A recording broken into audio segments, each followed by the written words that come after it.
Sesaat lagi kita akan mendengarkan talk show Etz Chaim bersama Kehilat Brit Braka. Selamat mengikuti.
Shalom Sobat Prestasi yang dikenan Tuhan, kembali hadir di sini menemani Anda program radio talk show Etz Chaim bersama saya Abigail, Elisheva dan Pak Yohanes. Erev Tov. Erev Tov. Bagi yang baru bergabung dengan kami dan bertanya-tanya Etz Chaim itu apa sih? Nah, Etz Chaim itu berarti pohon kehidupan. Ya, dan di dalam perspektif Alkitab Ibrani, pohon kehidupan ini mengacu kepada kelima kitab pertama yang ditulis oleh Musa, yaitu Taurat. Anda juga dapat belajar lebih banyak lagi bersama kami di www.etzchaim.org. Bagi Sobat Prestasi yang baru pertama kali bergabung bersama kami minggu ini, kami hadir di tiap hari Senin minggu kedua di Radio Prestasi mulai pukul 19 sampai pukul 20 malam. Untuk yang ingin bertanya, yang mengajukan pertanyaan, kita ada SMS interaktif di 0812 88 0-nya 3 kali, 7-nya 3 kali, atau di 0857 81.000 7-nya 3 kali. Format SMS-nya nama, spasi usia, spasi lokasi, spasi isi SMS atau pesan. Dan Radio Prestasi ini juga dapat diakses melalui BB dengan alamat bbprestasifm.mediaministry.us. Etz Chaim juga mengadakan tur yang unik ke Israel. Nama grup kami adalah Bnei Eretz Israel Study Tour atau disingkat dengan BEST. Nah, ini adalah berbeda dari tur lain karena bentuknya lebih ke studi wisata. Jadi kita akan belajar banyak mengenai tanah Israel, tentang umat Israel, dan tentang panggilan mereka. Gelombang berikut akan berangkat tanggal 8 September 2014. Gelombang pertama sudah berangkat kemarin ya, tanggal 8 Februari. Pendaftaran untuk grup Bnei Eretz ini dapat dilakukan melalui Ahalan Tours and Travel, Gedung Berlima House, Jalan Lebak Bulus PDK nomor 5, Jakarta 12440. Nomor telepon yang bisa dihubungi untuk keterangan lebih lanjut 5619 37-nya 3 kali atau 750-0431 atau di HP 0812 94 369 7-nya 3 kali atau PIN BB di 2AECD C2E. Dan informasi ini juga dapat dilihat di www.besttour.org. www.bestour. Jadi best tour tapi T-nya 1, besttour.org. Nah, apabila Anda ingin berangkat dengan grup yang Anda kumpulkan sendiri, Anda juga dapat memilih tanggal keberangkatan sendiri, tidak harus bergabung dengan kami, dan menghubungi kami untuk paket studi wisata tersebut. Nah, topik radio talk show SKM episode bulan ini berjudul Aliansi. Nah, ini aliansi apa ini? Oke, Arif Tov Abigail. Arif Tov. Kita tidak bicara aliansi dalam arti alliance insurance ya, bukan. Ini bukan bicara asuransi. Aliansi yang dimaksud adalah bersekutunya kita dengan yang kita mau bawakan saat ini adalah bersekutunya kita dengan Tuhan. Jadi mengambil pihaknya Tuhan atau mengambil kalau dalam bahasa Inggris lebih gampang ngomongnya to pledge allegiance with God ya. Jadi mengambil pihaknya Tuhan, atau bersekutu bersama Tuhan dan menjadi sekutunya Tuhan, gitulah intinya. Banyak dari kita semua ini percaya bahwa Tuhannya orang Israel adalah Tuhan yang benar dan Tuhan yang hidup, betul ya? Ya. Banyak yang seperti itu, tapi tidak banyak yang mengerti bahwa ketika kita percaya itu, apakah berhenti dan selesai di situ? Atau apakah kita perlu bersekutu dengan dia? Maksudnya kalau cuma percaya aja, kayaknya iblis juga percaya, ya nggak sih?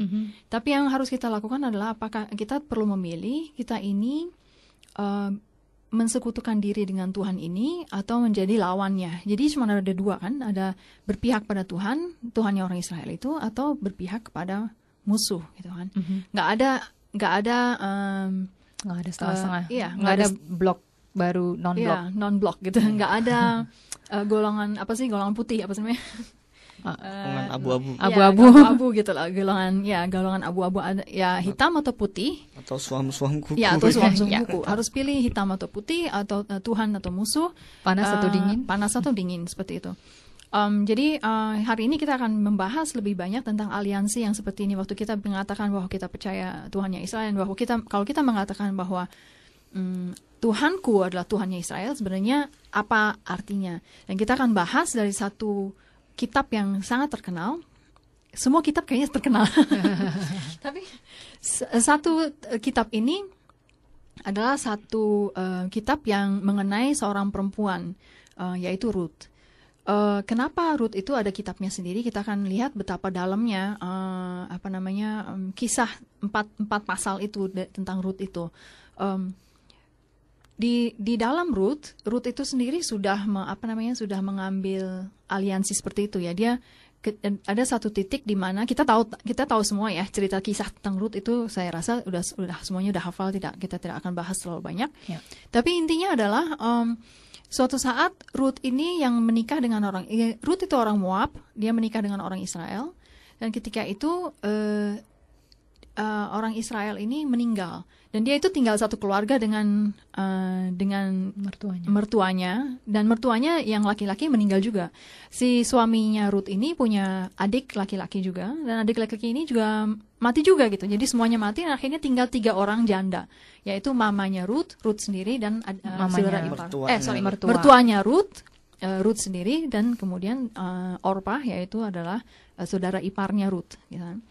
Dan kemudian karena dia merasa tidak, karena suatu saat Naomi merasa dia tidak ada urusan apa-apa di Moab ini lagi, dan dia akhirnya kembali ke Israel.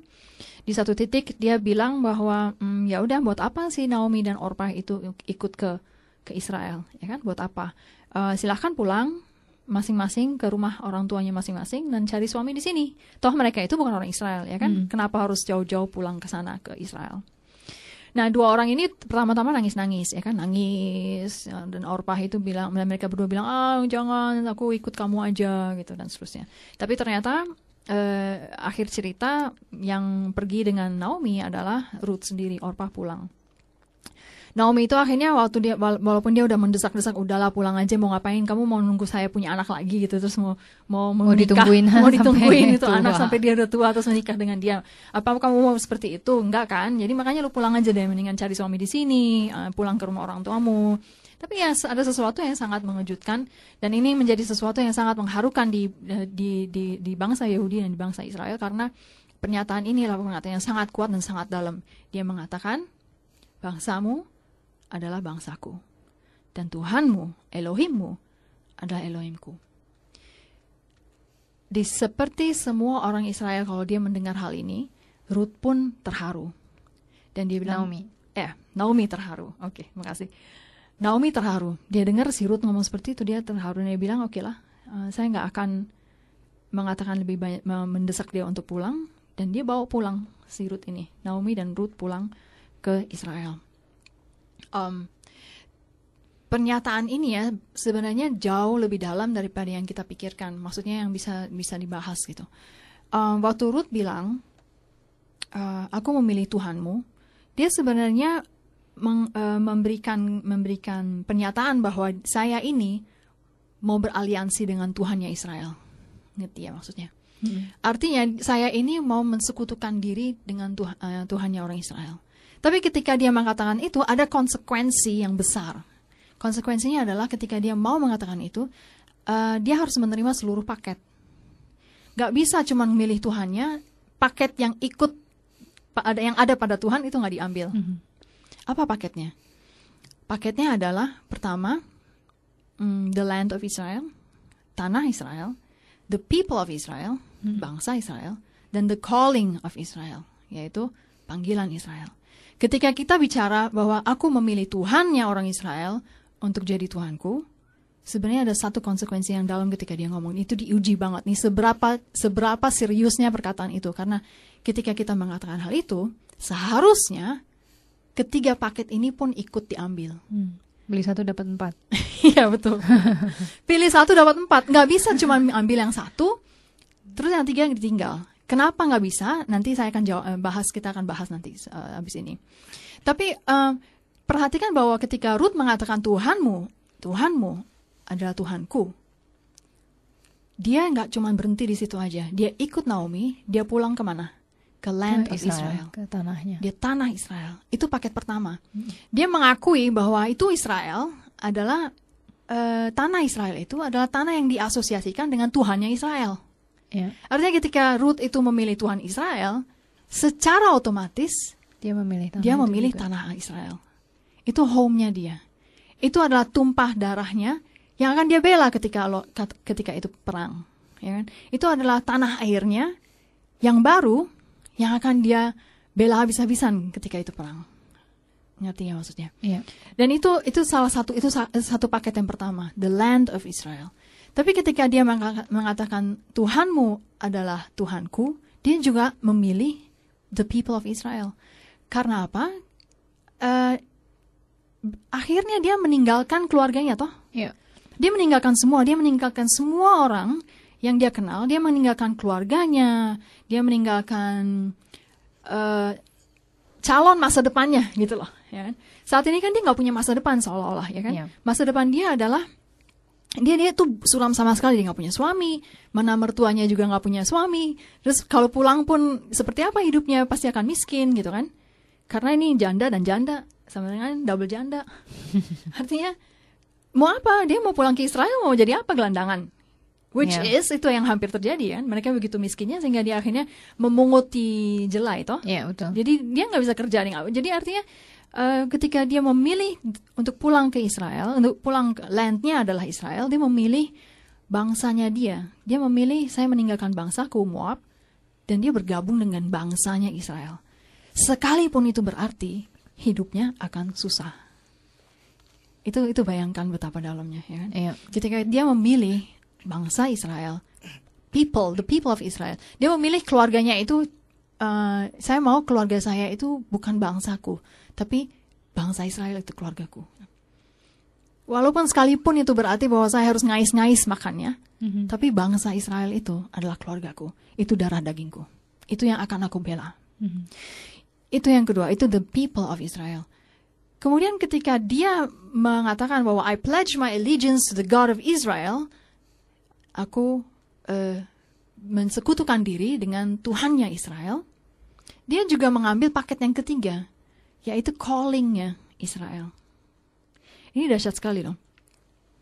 Perhatikan bahwa Ruth ini orang Moab, ya kan? Dia orang Moab, dia orang bangsa asing, dan dia tidak punya nggak punya kepentingan untuk tunduk pada hukumnya Israel, betul nggak? Dia nggak punya kepentingan sama sekali. Artinya orang-orang kita tahu bahwa bangsa Yahudi di Israel ketika itu pun sudah menjalani hidup yang berdasarkan Taurat. Dan kita tahu bahwa ternyata Rut itu akhirnya menundukkan diri di bawah hukum Taurat itu. Dari mana kita tahu? Dari mana ayo? Kita tahu dari ketika dia itu mencari suaminya ini, ya kan? Belakangan kan setelah dia mulai mengais-ngais sebagai dalam tanda petik pengemis, secara kebetulan dia bertemu dengan dengan anak buahnya, seorang yang kaya raya yang namanya Boaz. Dan dia akhirnya mengumpulkan sisa-sisa jelai di belakang orang-orang ini, ya kan? Itu untuk mereka makan, untuk dimakan oleh dia sama Naomi. Waktu dia datang ke waktu ketemu akhirnya ke Boaz, dan mereka akhirnya mengetahui gitu ya, dia cerita ke Naomi bahwa saya ketemu Boaz ini luar biasa loh baiknya, dia ngasih ini segala macam gitu kan, dia dibekali kan waktu dia pulang gitu kan, waktu Boaz tahu. Terus Naomi bilang, wah kamu tahu nggak ini siapa? Dia bilang this is our next kin, dia bilang gitu. Dalam bahasa Inggrisnya bilang this is our next kin. Ini adalah kalau dalam bahasa Indonesia apa ya? Ini adalah kerabat ya. Yeah. Kerabat kalau nggak salah. Our next kin. Ini adalah kerabat kita gitu loh. Ini bagi Naomi itu ada secerca harapan yang mulai muncul. Kenapa? Karena di dalam hukum Taurat ditulis begini, kalau ada seorang laki-laki udah menikah, ternyata tapi sebelum dia mempunyai anak, ternyata dia meninggal. Ada satu kewajiban dari keluarganya yang terdekat dari si laki-laki ini untuk membangkitkan seorang keturunan bagi anak itu, bagi kakaknya, bagi saudaranya, bagi yang meninggal. Dengan cara gimana? Dengan cara dia harus menikahi jandanya, dan anak yang mereka hasilkan anak pertama dianggap sebagai anaknya si saudara yang meninggal. Artinya kalau nama belakangnya misalnya nama belakang si orang yang meninggal ini adalah Eliezer misalnya, dan nama belakang si yang satunya adalah Yohanan misalnya, contoh aja paling cepat. Yang Yohanan ini ketika dia menikahi si janda dan mempunyai anak ini nama belakangnya bukan Eliezer. Bukan Yohanan, tapi Eliezer. Yeah. Jadi dan akibatnya pun adalah ketika mereka memiliki kekayaan dia nggak akan utuh ada di dalam keluarga Yohanan. Karena sebagian akan masuk ke dalam keluarga Eliezer karena anak pertama mereka akan dianggap sebagai seorang Eliezer. Yeah. Dengan cara itulah mereka mempertahankan selalu ada garis keturunan dari orang yang meninggal itu. Itu adalah hukum Taurat. Itu adalah hukum yang ditulis oleh Musa dan hukum yang berlaku saat itu. Jadi ketika Naomi bilang melihat bahwa ini ada si Boaz, dia punya harapan. Dia bilang, halo. Keturunan dari suami gue dan anak-anak gue akan bisa dibangkitkan ya. Tapi tentu saja dia nggak ngomong apa-apa kan. Ketika itu dia cuma bilang, oke, ini adalah next of kin. Dia adalah next of kin, dia adalah saudara dekat kita. Dan dia punya potensi untuk menebus kita. Akhirnya apa? Ketika itu, Ruth itu gimana ya? Ruth itu memilih untuk cari cowok lain yang lebih ganteng, atau dia mau menundukkan diri di bawah hukum Taurat. Ternyata kita lihat bahwa Ruth itu menghampiri Boaz, dan dia bilang bahwa, lo tuh ya punya kewajiban untuk menebus gue dan keluarga gue dan keluarga si Naomi, ya kan? Dia mengatakan seperti itu, dan perhatikan bahwa Boaz mengatakan dia takjub sekali. Dia bilang, wah hatimu itu ya, katanya, hatimu itu luar biasa. Dia bilang, sebenarnya kamu bisa aja mencari suami ya, mencari cowok yang lebih muda dari gue, yang ganteng di luar sana. Kamu kan nggak terikat dengan hukum apapun. Ya, kamu bukan orang Israel. Kamu tidak terikat pada hukum Taurat ini. Tapi kamu memilih untuk mencari saya supaya saya bisa menebus keluarganya Naomi. Ya, padahal urusan apa dengan kamu? Iya. Ya kan? Ruth itu bukan darah daging, bukan. Ya kan? Ya. Di keluarga jauh bukan. Warga negara sebenarnya berbeda gitu. Ya. Tapi Ruth memilih untuk tunduk di bawah hukum Tauratnya Naomi yang dipegang oleh Naomi, yang dipegang oleh bangsa itu. Dan dia bilang, oke, biarkan aku menebus keluarga Naomi ini. Karena apa? Di dalam hati Ruth, waktu dia bilang, Tuhanmu adalah Tuhanku, dengan sepenuh hati dia mengatakan bahwa ketika kamu menderita, saya belain. ketika Israel menderita, saya belain. Ketika Naomi menderita, saya akan bela. Ketika Naomi butuh penebus, saya akan lakukan apa saja supaya kamu bisa ditebus. Ya. Itu yang membuat Boaz itu, kenapa cerita Ruth, begitu Ruth itu muncul di ladangnya Boaz ya, anak buahnya tuh ternyata kasih tahu si Boaz, Boaz itu loh si Ruth itu yang ini loh, itu yang datang dari jauh-jauh dari Naomi dengan Naomi, terus yang begini dia orang Moab. Oh, orang Moab. Kenapa itu heboh? Kenapa itu suatu berita yang heboh buat mereka? Karena kok bisa sih? Ini bangsa lain loh, warga negara lain, paspornya aja beda warna. Ya, paspornya Israel merah, Moab itu hijau kayak kita. Nggak tahu sih, tapi mungkin seperti itu gitu. Dia bilang, ini kok bisa sih? Bagi mereka itu, kok bisa sih ini orang ya? Ini orang nggak terikat hukum kita, nggak terikat sama sekali. Kalau mau dia bisa aja pulang ke Moab, cari aja cowok yang lebih ganteng di sebelah sana ya kan? Kenapa harus jauh-jauh? Tapi belum tentu Boaz jelek loh. Ya oke lah, katakanlah, ya bisa aja cari kan, ngapain gitu? Cari cowok yang mana lah gitu loh. Kenapa dia tidak perlu datang ke sini dan mencari Boaz gitu loh, meminta Boaz untuk menebus keluarganya ini. Tapi itu yang dilakukan Ruth, dan itu menggemparkan daerah itu, dia menggemparkan Bethlehem. Kenapa Ruth itu menjadi kitab? Karena kitab sendiri gitu. Karena Israel itu menghargai sedemikian rupa aliansi yang seperti itu. Dia nggak cuma ngomong Tuhannya orang Israel adalah Tuhan yang benar dan Tuhan yang hidup, titik. Lebih dari itu yang cukup, yang penting iman. Nggak bisa. Ruth itu menyatakan ketika dia bilang Tuhan Israel adalah Tuhanku, Tuhan Israel adalah Tuhan yang hidup, ada tindakan dia yang dia lakukan, ada pengorbanannya. Dia bilang I love him so much that I would do this much gitu. Dia pindah ke ini, dia pindah ke Israel, dia pindah ambil suami dari situ. Dia ambil suami dari situ. Dia membela bangsa Israel, dia dalam hal ini Naomi, keluarga Naomi. Dia membela dengan seluruh hidupnya supaya dia bisa mendapatkan satu supaya Naomi keluarga ini mendapatkan satu keturunan. Buat apa? Padahal buat apa kan? Ya, apa urusannya? Apa urusan dia gitu kan? Untungnya dia apa? Betul, untungnya dia apa? Benar. Dia hanya sebagai dia pendonor kandungan istilahnya gitu kan. Tapi dia mau lakukan itu. Karena apa? Karena dia bilang Tuhanmu adalah Tuhanku. Dan dia juga bilang bangsamu adalah bangsaku. Bangsamu. Ya, Oke. betul. Itu sebabnya saya bilang ada 3 yang diambil. Waktu dia bilang Tuhanmu adalah Tuhanku, ada 3 paket yang diambil. The land of Israel, the people of Israel, yaitu dengan pernyataan dia bangsamu adalah bangsaku, dan yang ketiga adalah the calling of Israel. Calling mereka adalah menegakkan hukum Taurat di dalam bumi, di bumi ini. Dia mengkoneksikan diri, mengikatkan dirinya si Ruth dengan callingnya Israel. Dia mengikatkan destiny-nya dia dengan destiny-nya Israel. Karena dia tunduk pada hukum Tauratnya Tuhan itu, akhirnya apa yang terjadi? Dia masuk ke dalam genealogi atau silsilah dari raja-raja bangsa Israel itu, ya kan? Itu dahsyat loh. Artinya tiba-tiba ini anak nih ya, ini orang nih ya, orang Moab yang nggak penting kayaknya kesannya ya.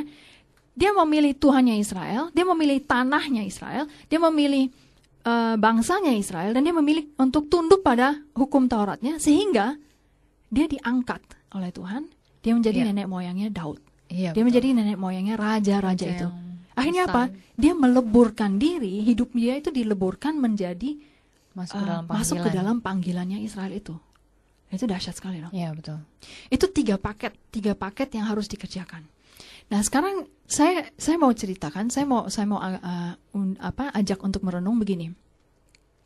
Kenapa harus 3 paket ini diambil juga? Kalau kita bilang kita memilih Tuhan Israel sebagai Tuhan kita, nggak mungkin nggak ngambil 3-3-nya itu. Why? Ayo. Menurut kamu gimana, Cia? Sebentar dulu, komputernya di scroll down dulu. Mungkin ini disebut grafted ini itu ya, ditempelkan dalam pohon zaitun itu. Iya, betul. Nanti kita akan bahas lebih dalam tentang grafted ini nih ya. Ini seperti ini, bayangkan kalau kita bilang bahwa aku memilih Tuhan Israel menjadi Tuhanku, dan aku mengakui bahwa Tuhan itu adalah Tuhan Israel itu adalah Tuhan yang benar dan yang hidup dan yang sejati dan satu-satunya Tuhan yang ada di seluruh alam semesta ini. Sebenarnya ada satu konsekuensinya adalah 3 hal ini harusnya diterima juga, ya kan? the land, the people, the calling. Ya. Kalau cuma ambil itunya aja, itu sama aja seperti begini. Anggap saya seorang perempuan, saya mau menikah, ya kan? Anggap saya memang perempuan. Oh, gitu ya? Masa sih? Memang perempuan. Oke. Saya misalkan saya ini misalkan mau menikah ya dengan seseorang, dan saya bilang gini, saya tuh cinta kamu ya. Terus saya mau hidup sama kamu, saya mau menikah dengan kamu ya. Ini saya ngomongnya sama suami, calon suami. Terus saya bilang gini, tapi saya nggak mau 3 hal yang kamu tawarkan. 3 paket ini saya nggak mau terima. Yang pertama, the land, semua properti itu. Kamu punya rumah ya, saya nggak mau tinggal di rumah itu, jelek, nggak suka. Bagusan rumah saya yang gede dan gedong. Kamu rumahnya nggak kurang keren lah, nggak layak. Itu pertama. Terus nama belakangmu itu kok jelek banget ya, terlalu apa gitu. Kayaknya nama belakang saya Wiryatmaja jauh lebih bagus. Gitu. Saya mau mempertahankan nama saya Elisheva Wiryatmaja. Saya nggak mau Elisheva dan dengan nama belakangmu, nggak mau. Itu pertama, the land, propertinya dia nggak mau terima. Saya nggak mau terima. Yang kedua, saya juga nggak mau the people. Artinya saya nggak mau keluargamu itu. Aduh, berisik. Saya maunya kamu aja. Rese. Saya nggak mau ada urusan dengan keluargamu. Saya nggak mau ada urusan dengan keluargamu. Pokoknya kalau kita nikah, lo dan gue aja. Keluargamu, hapus. Jadi the people saya nggak mau juga. Dan yang ketiga adalah saya tahu bahwa kamu itu dipanggil menjadi hamba Tuhan. Tapi kalau kamu menikah dengan saya, berhenti ya. Karir dong. Ya. Supaya bisa beli rumah gedong kayak punya saya. Ya kan? Itu cinta atau ilusi? Apa ya? Nah, dan yang lebih parah lagi adalah ketika saya mengatakan begini, dan ngomong-ngomong ya masalah soal the calling, kamu punya tata cara, kamu punya, saya ngomongnya ke calon suami ya, kamu punya hukum rumah tangga, hukum yang berlaku dalam rumah tanggamu. Kalau saya masuk ke dalam rumahmu, pasti dia punya peraturan rumah tangga istilahnya. Ya, misalnya apalagi yang kalau misalnya dia keraton gitu ya. Okay. Orang keraton anggaplah. Gitu. Tapi dia ceritanya kan dia miskin kan, saya gedong. Nggak mungkin ya. Anyways, jadi kalau saya bilang gini, misalkan saya bilang gini, saya tahu bahwa keluarga di tempat kamu, di rumahmu itu ada peraturan rumah tangga. Kamu nggak mau supaya saya merokok di dalam rumah. Tahu nggak? Saya juga nggak mau terima itu. Ya kan? Saya mau melanggar aja itu. Maksudnya udah hapuslah. Ngerti nggak maksudnya? Itu hapuslah. Jadi hukummu itu saya buang aja. Jadi pada akhirnya nih suami kira-kira mau menikah dengan saya ya? Ada aja yang mau. Cinta itu buta. Tapi artinya gini, cinta yang seperti itu cinta itu yang nggak cinta penuh lah gitu. Ya. Maksudnya cherry picking milih-milih gitu. Ya. Saya mau rambutmu tapi sisanya nggak mau gitu kan. Istilahnya seperti itu. Ruth itu dia all out. Waktu dia cinta Tuhan, dia bilang saya mau ikut Tuhan, dia all out. Dia pilih ketiga paket itu, apapun kesulitannya, apapun konsekuensinya, dia ambil. Kalaupun itu berarti saya tinggal ke Israel dan jadi miskin, jadilah. Kalaupun itu berarti saya harus tunduk pada hukum itu dan saya nggak bisa cari cowok lain di luar, jadilah. Kalaupun itu berarti bahwa saya harus mengurus mertua saya dan memastikan bahwa keluarganya mempunyai keturunan dengan keluarga itu, nama keturunan diteruskan. Jadilah. Dan dia mau melakukan itu. Artinya ketika dia memilih Tuhan, dia memilih the land yang diasosiasikan dengan Tuhan Israel itu, the people yang menjadi milik Tuhan itu, dan the calling. Semuanya, hukumnya, rencana dia ke depan, rencana di masa depan bagi orang-orang ini. Dan kita sebagai calon istri yang cinta penuh pada calon suami, istilahnya begitu kan, seharusnya seluruh paket itu diambil. Ya. Bukan cuman cuman memilih apa yang kita suka seperti itu. Nah, ini salah satu inspirasi Ruth ini kisah Ruth ini salah satu inspirasi yang membuat kita bikin study tour ini. Banyak orang luar sana ya, banyak kelompok-kelompok yang mengatakan bahwa memang saya menyembah Tuhannya Israel, ya.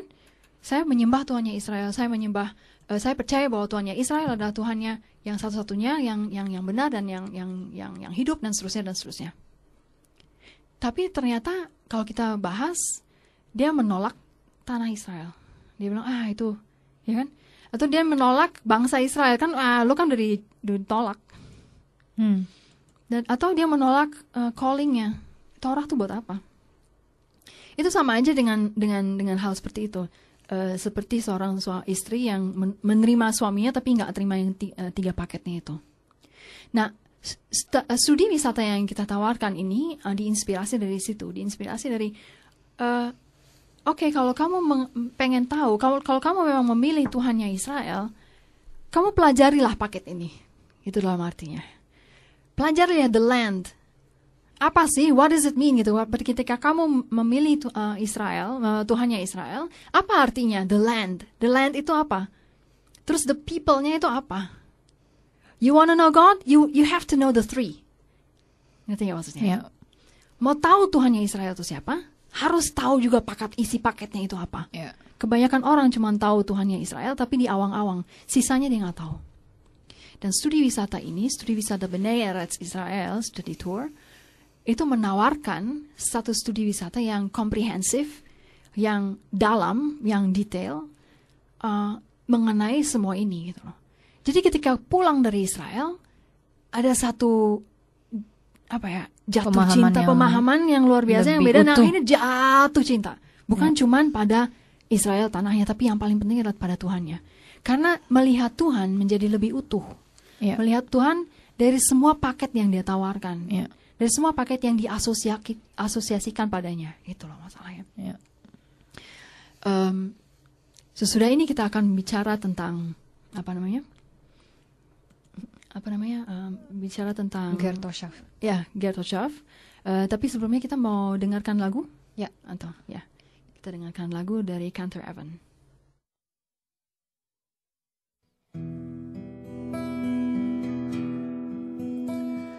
שיר המעלות, אשא עיניי אל ההרים, מאין יבוא עזרי מעם אדוני, עושה שמיים וארץ, הייתן למות רגליך. ינום שומרך, הנה לא ינום ולא ישן שומר ישראל. אדוני שומרך, אדוני צילך, היד ימינך. יומם השמש לא יככה, וירח בלילה. אדוני ישמורך מכל רע, ישמור את נפשך. אדוני ישמור צאתך ובואך, מעתה ועד עולם. מעתה ועד עולם. שיר למעלות, אשא עיניי אל ההרים, מאין יבוא עזרי מעם אדוני, עושה שמיים וארץ, הייתן למות רגליך. ינום שומרך, הנה לא ינום ולא ישן שומר ישראל. אדוני שומרך, אדוני צילך, היד ימינך.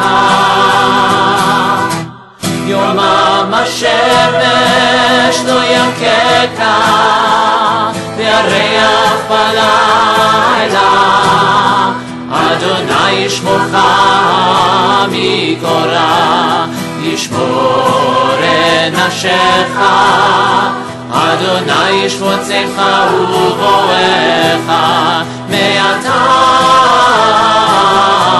ועד עולם, מעתה ועד עולם.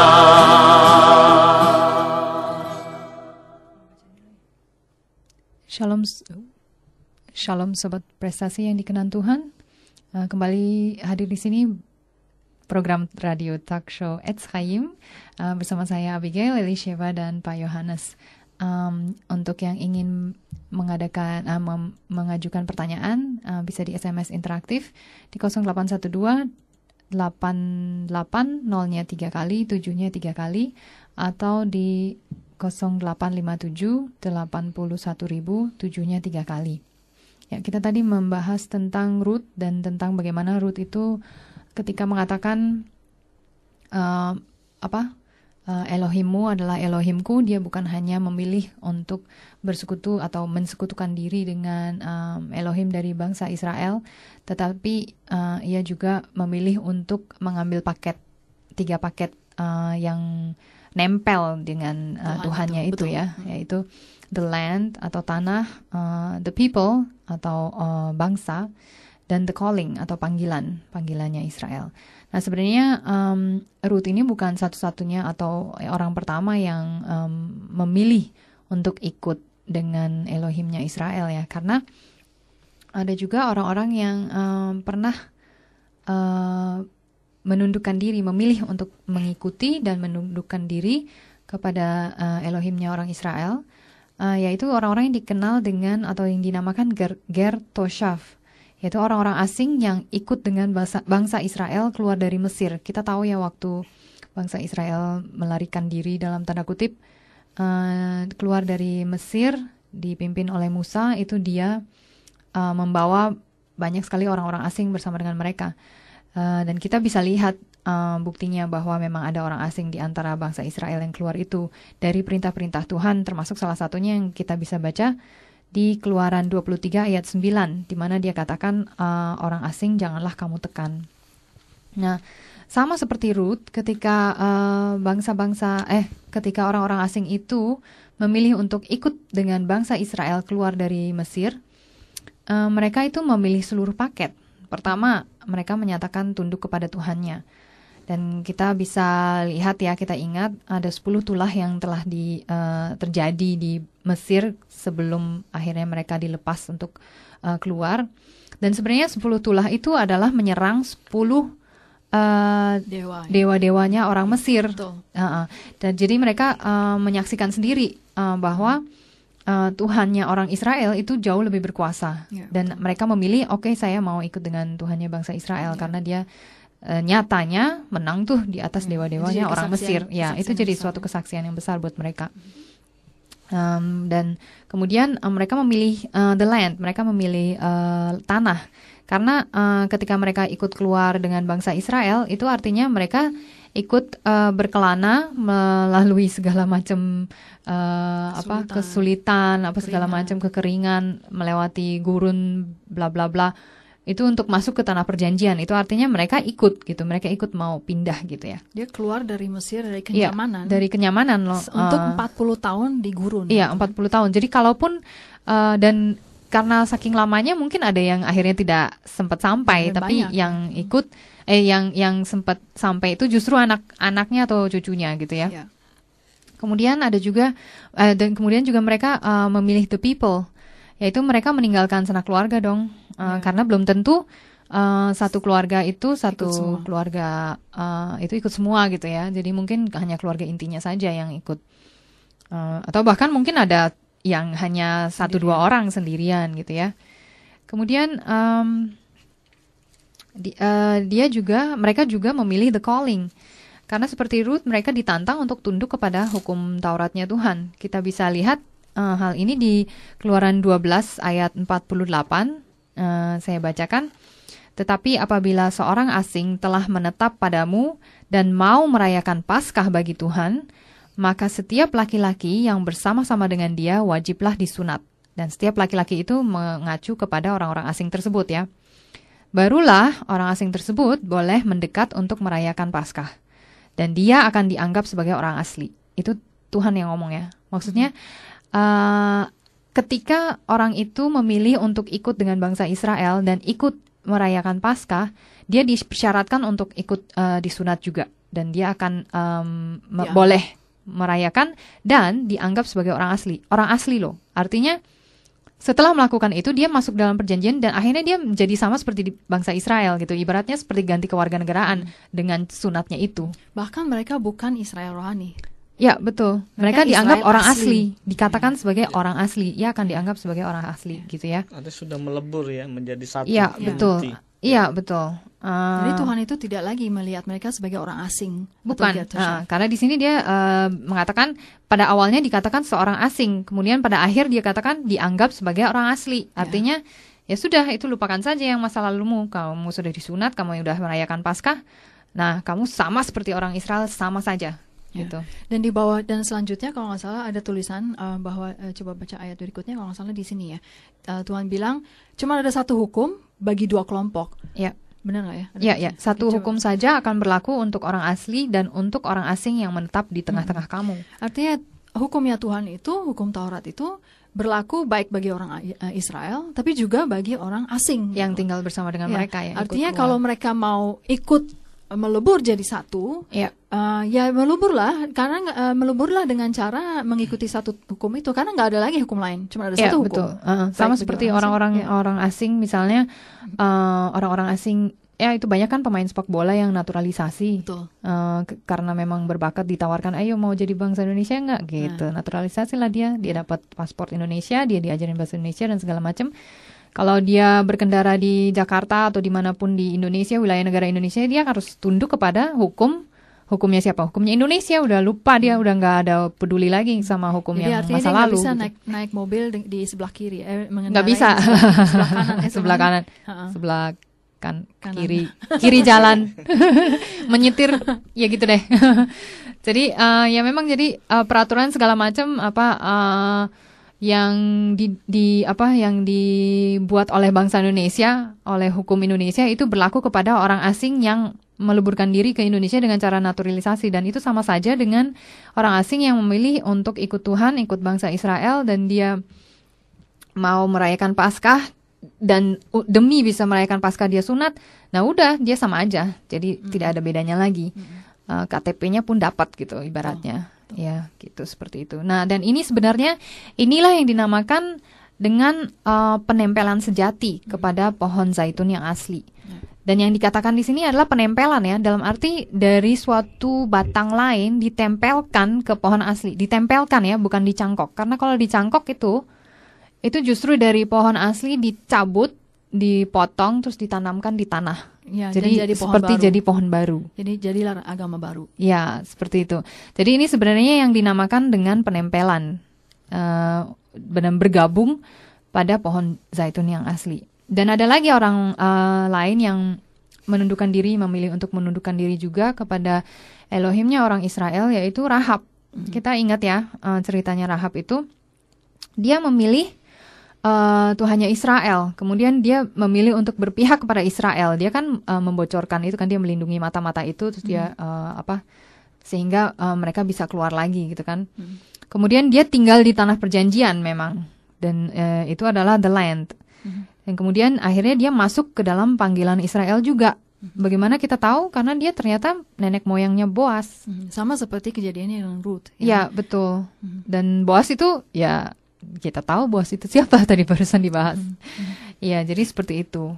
Ya, artinya semua orang asing atau semua bangsa-bangsa itu sebenarnya bisa menjadi di mata Tuhan, bisa menjadi Israel di mata Tuhan, ya kan? Ya, betul. Bukan lagi Israel rohani atau Israel secara apa, tapi benar-benar Israel secara asli gitu. Ya, betul. Tapi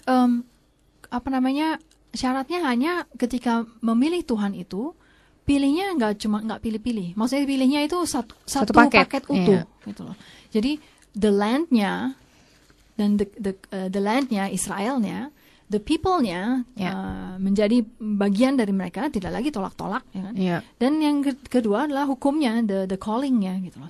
Dan hanya melalui itulah kita bisa masuk ke dalam suatu destiny yang sangat besar, destiny yang menempelkan destiny kita kepada destiny yang ilahi, yang kekal dan masuk ke dalam destiny-nya Tuhan yang Israel seperti itu, ya.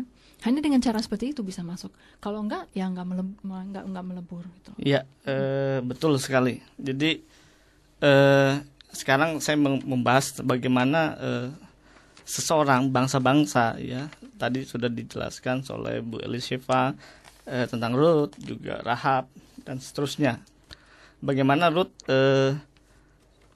melebur menjadi satu, menyatukan destiny hidupnya dengan bangsa Israel, sehingga dia mendapatkan reward bahwa dia menjadi leluhur bagi raja-raja Israel, bahkan Mesias, gitu ya.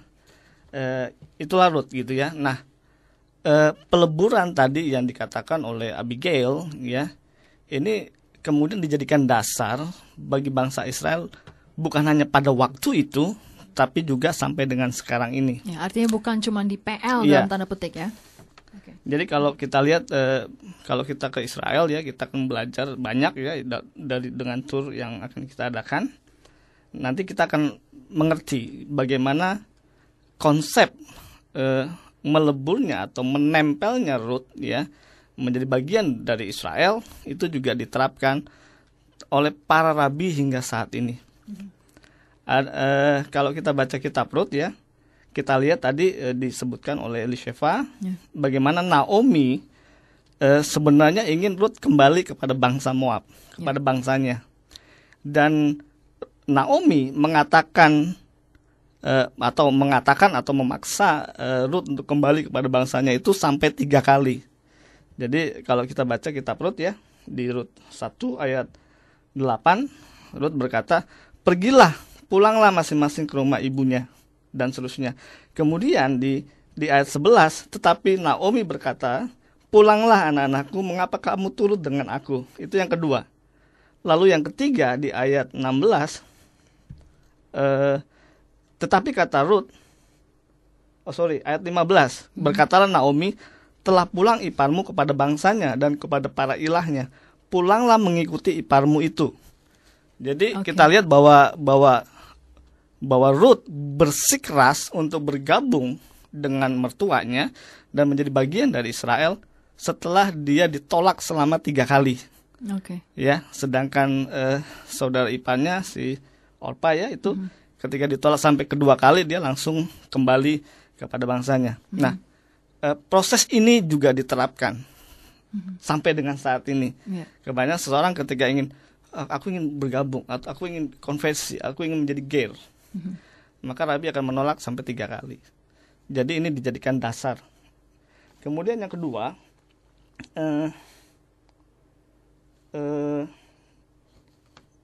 tadi, ya, ada hal yang luar biasa, ya, di dalam kehidupan bangsa Israel, ya. Ketika seorang mengambil satu keputusan seperti Ruth menjadi bagian dari Israel dan dia diterima, ya, setelah dia diuji sedemikian rupa, dilihat kesungguhannya sama seperti Ruth, ya, dan ketika dia bergabung itu maka dia menjadi satu. Disebutkan di dalam kitab Keluaran, hanya ada satu hukum bagi orang asli dan orang asing. Dan orang asing yang menyatukan diri itu dianggap sebagai orang asli Israel. Ya.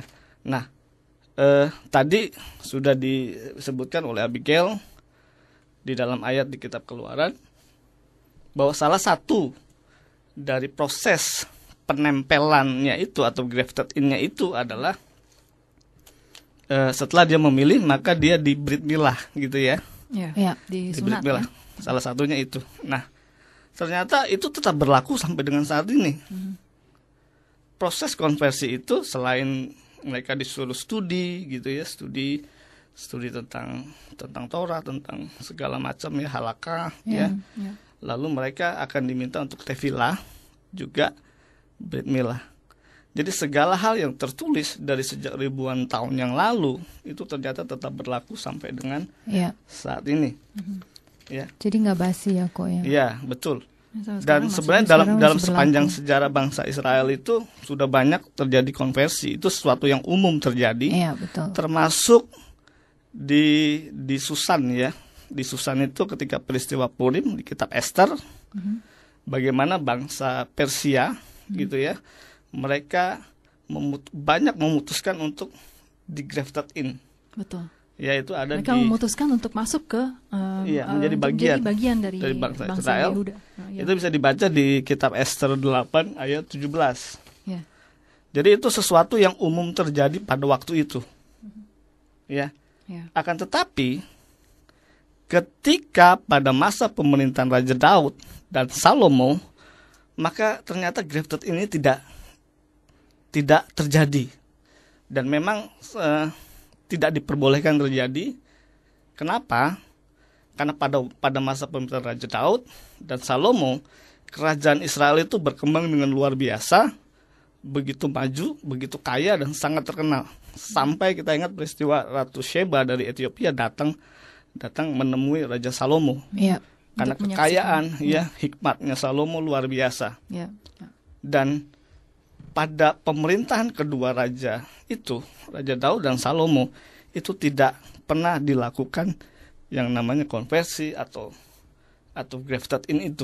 Dan itu dikatakan oleh Maimonides ya, Ramban. Nah, sehingga ketika mereka melihat sejarah dan sejarah itu selalu berulang, maka beberapa rabi mulai berpikir pemerintahan Mesias ya itu akan mengikuti leluhurnya, Mesias anak Daud. Ya. Sehingga ketika masa Mesias datang itu nggak akan lagi ada penempelan grafted in itu. Ada mulai pemikiran seperti itu. Nah, kita kembali ya. Saya mau cerita sedikit bagaimana proses grafted in pada masa Bait Suci masih ada. Karena ini jarang sekali diungkap ya di mana-mana. Ya. Pada masa 2000 tahun yang lalu ya, bahkan sebelumnya gitu ya.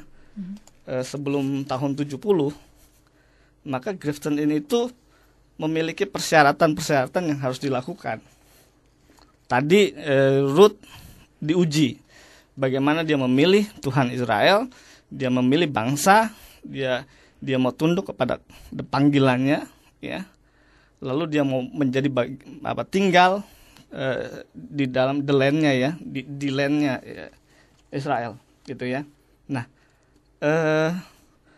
pada masa Bait Suci masih ada, Beit Hamikdash itu masih ada, dulu ada beberapa persyaratan yang harus dilakukan bagi seorang yang ingin grafted in menjadi bagian dari Israel. Yang pertama, dia harus melakukan tefilah atau immersion ya, mikveh gitu ya. Oke. Itu kalau di Kristen disebutnya apa? Baptis ya. Baptis Islam ya. Gitu ya, baptis Islam. Lalu yang kedua di Brit Milah. Disunat. Iya, itu yang ada tadi di Keluaran yang dibacakan oleh Abigail ya. Lalu yang ketiga, mereka harus mempersembahkan korban. Karena Bait Suci waktu itu masih ada. Jadi ketiga hal ini itu harus dilakukan sesuai dengan halakah pada waktu itu. Walaupun pada abad pertama itu sempat terjadi perdebatan ya di antara para rabi ya, khususnya mengenai sunat atau Brit Milah bagi orang-orang yang proselyte. Karena memang ada pertentangan antara orang kelompok Seloti dengan orang-orang yang lebih liberal di dalam kerajaan Israel kuno pada waktu itu. Jadi sebenarnya ini sesuatu yang menarik ya. Bagaimana firman Tuhan dari sejak zaman dulu itu tetap dipelihara hingga saat ini, dan kita melalui tur yang sangat khusus ini kita belajar banyak tentang itu. Iya. Oke, ya. Iya. Lanjut kok. Kok berhenti? Iya. Jadi memang ada perbedaan ya.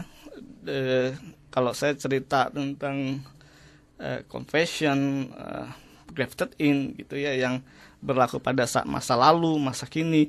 Tentu ada perubahan-perubahan, penyesuaian dan sesuatu yang berkembang, akan tetapi tidak pernah lari dari basic yang sudah ada.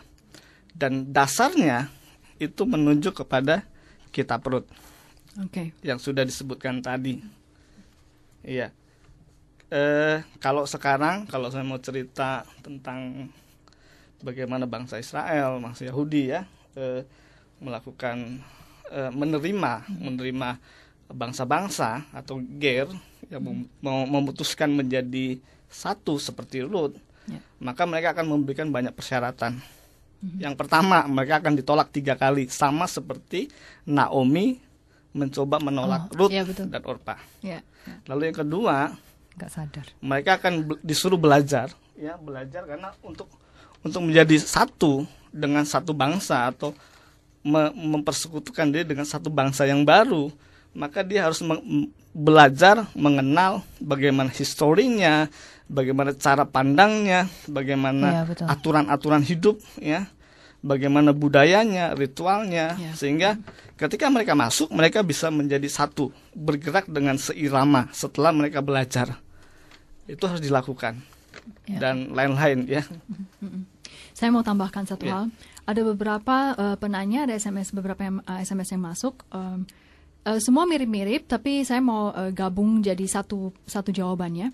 Ada satu pertanyaan ini menyangkut dengan kenapa ini semua nggak ada urusannya dengan perjanjian baru, ini semuanya berurusan dengan perjanjian lama gitu kan ya. Sekarang sudah ada Yeshua dan bla bla bla dan seterusnya.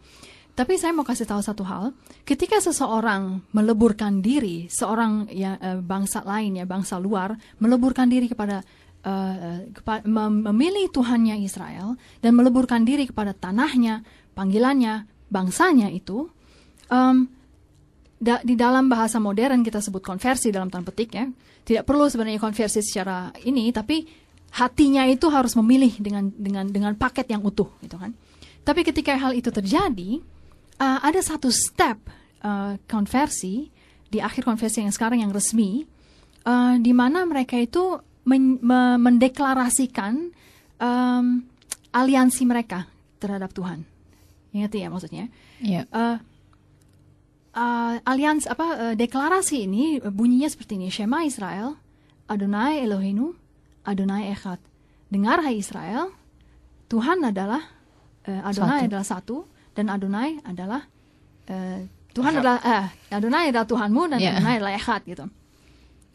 Deklarasi ini percaya nggak percaya adalah terdapat di dalam perjanjian baru. Waktu Yeshua ditanya sama seorang rabi, guru, perintah apa yang paling utama dari dalam Torah? Dan apa yang kata Yeshua? Dalam bahasa Indonesia dikatakan, dengarlah. Itu di Markus 12 kalau salah ya. Kita buka sendiri nanti Markus 12, saya nggak akan buka.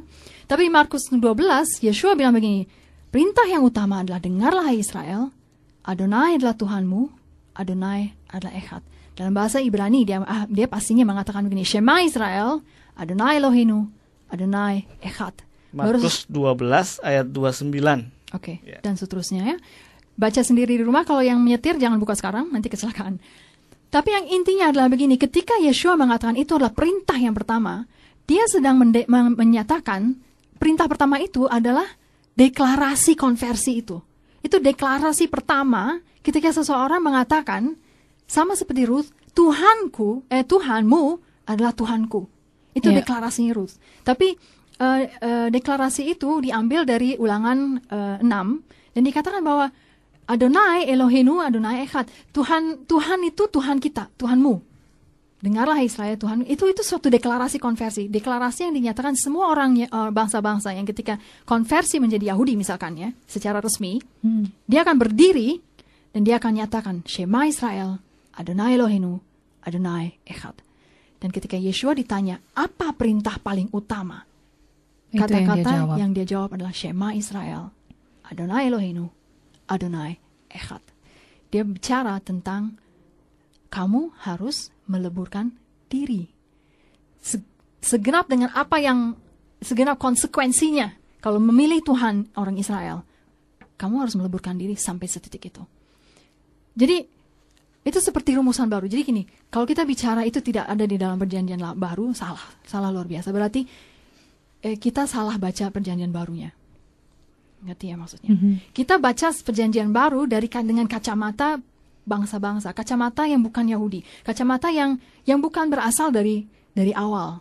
Bacanya tuh harus dari awal, dalam arti dari sejak di awal itu ditulis, sejak seluruh Alkitab itu awalnya ditulis, yaitu dari perjanjian lama. Mereka sebutnya perjanjian lama ya, kita sebutnya Tanakh. Terus ada banyak pertanyaan-pertanyaan seperti 1 Korintus 9 ayat 20 dan ada beberapa ayat-ayat yang disebut. Kita apa boleh buat cuma tinggal 6 menit. Nggak mungkin dibahas di sini. Tapi saya mau rekomendasikan kepada Anda yang mau belajar lebih dalam lagi untuk langganan pelajaran setiap minggu seperti ini dalam bentuk email. Daftarnya itu bisa di www.etzchaim.org. Etzchaimnya dinulisnya EITS CHAIM. M-nya mama ya. Sekali lagi EITS CHAIM.org. Di situ setiap minggu ketika langsung mendaftar, oh ya ini ngomong-ngomong kelasnya ini gratis ya. Jadi tinggal masukin nama, tinggal masukin email. Setiap minggu akan diberikan pelajaran seperti ini. Iya. Ya kan? Jadi kita membaca, pelajarannya adalah kita membaca kitab dari awal, dari bahasa Ibraninya. Kita bahas dari konsepnya itu dari bahasa Ibrani, dari sudut Ibraninya. Sehingga ketika kita membaca perjanjian baru, kita membaca seperti kita dengan konteks yang sebenarnya, dengan konteks Yahudi. Karena apa? Semua penulis perjanjian baru adalah orang Yahudi. Yeshua yang dibicarakan di perjanjian baru adalah orang Yahudi. Dan semua orang yang membaca pertama-tama perjanjian baru ini adalah orang Yahudi. Artinya kita harus merubah mindset, harus ngerti dulu pola pikir mereka, baru membaca sisanya. Itu baru benar. Karena Yeshua sendiri ternyata mengatakan yang paling penting adalah deklarasi konversi itu. Deklarasi untuk melebur, itu yang paling penting. Itu adalah yang utama. Gitu katanya. Betul. Ya. Ada satu pertanyaan lagi yang tidak ada hubungan dengan ini, tapi dia bertanya tentang tur. Dengan Ibu Debbie di Kelapa Gading, dia menanyakan, tur ini program studi atau pengajaran gereja? Saudara, saya mau kasih tahu bahwa Bnei Eretz Israel Study Tour ini tidak berafiliasi dengan gereja manapun. Tidak ada denominasi, tidak ada gereja. Ini murni benar-benar studi wisata. Artinya kita mengundang siapapun dari latar belakang golongan agama apapun, silahkan ikut. Karena ini tidak ada ini kita bicarakan Tuhannya Israel, kita bicarakan Tuhan yang besar, Tuhan yang cinta semua, ya kan? Dan kita mau melihat segala sesuatu dari kacamata Torah, Alkitab, Ibrani, Tanakh dan seterusnya. Oh, studinya bukan studi gereja, denominasi gereja, tapi studi kitab suci. Ya, kitab suci Ibrani gitu. Kitab suci Ibrani dan sejarah ya. Ya, kitab suci Ibrani dan sejarah. Iya, karena nanti di sana kita akan banyak sekali mengalami